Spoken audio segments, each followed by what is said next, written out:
Assalamualaikum warahmatullahi wabarakatuh. Sebelumnya perkenalkan, nama saya Erlangga Pergerakan dengan NIM 93. Saya Ida Kusuma Dewi, NIM 83. Saya Dinasi Direktornya Putri dengan NIM 85. Di sini kami bersama kelompok kami ingin menjelaskan materi tentang pengembangan produk baru untuk mengampu tugas dari manajemen pemasaran. Untuk materi pertama, di sini saya akan menjelaskan pengertian produk dan pengertian pengembangan produk. Untuk pengertian produk, menurut Walter dan Armstrong 2001, produk merupakan sesuatu yang dapat ditawarkan ke pasar untuk diperhatikan, dimiliki, digunakan, atau dikonsumsi, dan juga dapat sebagai alat untuk memuaskan keinginan dan kebutuhan konsumen. Produk meliputi objek fisik, jasa, orang, tempat, organisasi, dan gagasan. Untuk pengertian pengembangan produk, menurut Danang Sunyoto 2013, pengembangan produk adalah kegiatan-kegiatan pembuatan barang dan peralatan yang bermaksud melakukan penyesuaian barang-barang yang dibuat atau ditawarkan untuk dijual atas permintaan pembeli. Pengembangan produk meliputi penentuan kualitas, ukuran, bentuk, daya tarik, labeling, cat tanda, pembungkus, dan sebagainya untuk menyesuaikan selera konsumen. Selanjutnya yaitu tujuan pengembangan produk baru. Tujuan pengembangan produk baru adalah memberikan nilai maksimal bagi konsumen, memenangkan persaingan perusahaan dengan memilih produk yang inovatif, produk yang dimodifikasi, serta mempunyai nilai yang tinggi baik dalam desain warna, ukuran, kemasan, merek, dan ciri-ciri lain. Secara umum, tujuan daripada pengembangan produk yaitu yang pertama untuk memenuhi kebutuhan baru dan memperkuat reputasi perusahaan sebagai investor, yaitu dengan menawarkan produk yang lebih baru daripada produk sebelumnya. Sebagai contoh, di aplikasi Shopee Letter produk sebelumnya yaitu metode pembayaran konvensional seperti transfer bank, kartu kredit, atau dompet digital. Produk baru yang diterapkan oleh sekarang, Shopee Pay Letter, layanan kredit di mana pengguna dapat membeli sekarang dan membayar nanti dengan cicilan bulanan. Ini memberi fleksibilitas pembayaran kepada pengguna yang mungkin tidak memiliki dana cukup saat itu. Dengan menambahkan fitur-fitur baru ini, Shopee tidak hanya meningkatkan pengalaman belanja pengguna, tetapi juga meningkatkan daya tarik platform bagi penjual dan pembeli, memperkuat posisinya di pasar e-commerce. Yang kedua yaitu untuk mempertahankan daya saing terhadap produk yang sudah ada, yaitu dengan jalan menawarkan produk yang dapat memberikan jenis kepuasan yang baru.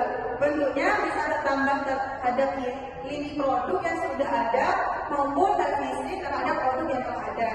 Contoh lagi seperti di aplikasi Shopee. Yang pertama, penambahan lini produk baru. Contohnya Shopee Maximum Market dan Shopee Premium yang menawarkan pengalaman belanja bahan makanan berkualitas dan produk fashion premium. Yang kedua, ada pengembangan fitur baru. Contohnya di Shopee Farm untuk mendukung produk lokal, dan Shopee Voucher yang memperluas manfaat diskon ke sektor restoran dan hiburan. Yang ketiga, revisi dan peningkatan produk yang sudah ada. Di Shopee Loyalty, program yang diperbarui dengan lebih banyak manfaat, dan Shopee Flash Sale yang menawarkan bundling produk dan penawaran eksklusif.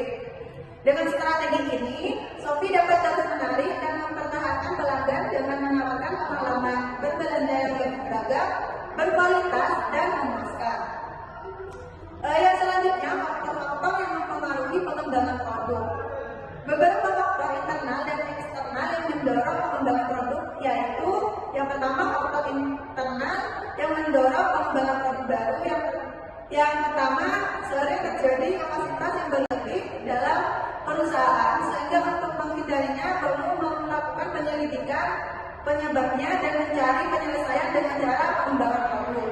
Yang kedua, adanya produk lainnya yang mungkin masih dapat diolah menjadi suatu jenis produk lain. Selanjutnya, faktor eksternal yang mendorong pengembangan produk. Yang pertama, adanya tingkat persaingan yang dekat dengan produk pesaing lain, di mana produk pesaing lain memiliki keunggulan.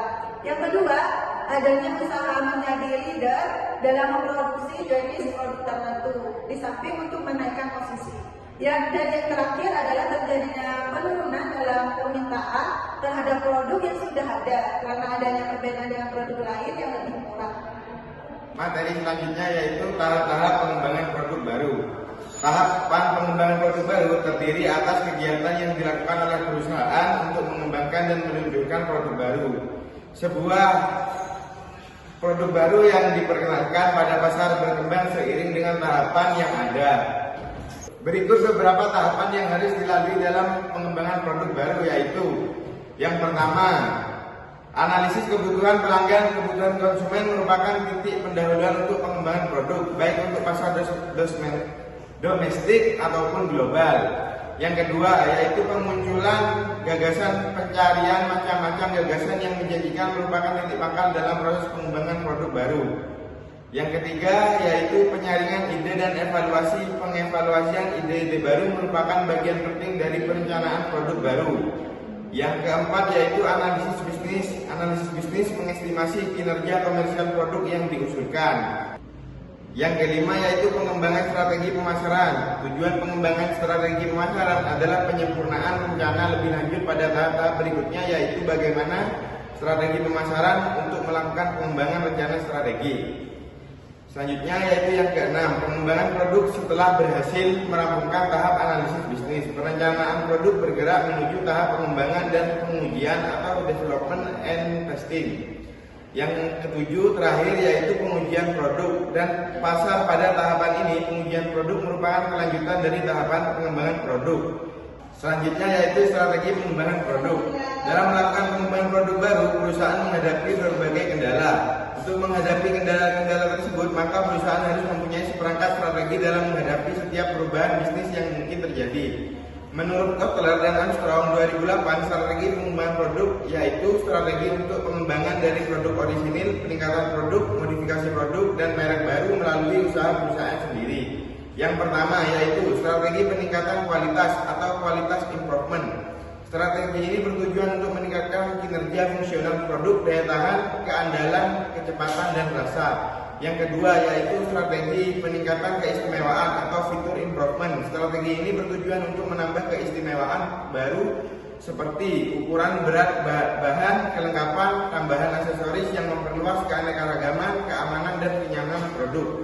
Yang terakhir yaitu yang ketiga, strategi peningkatan gaya atau style improvement. Strategi ini bertujuan untuk meningkatkan daya tarik aesthesis suatu produk seperti perusahaan memperkenalkan variasi warna dan tekstur serta sering merubah gaya kemasan. Demikian presentasi dari kelompok kami. Mohon maaf bila ada salah kata atau kurang berkenan di para penonton.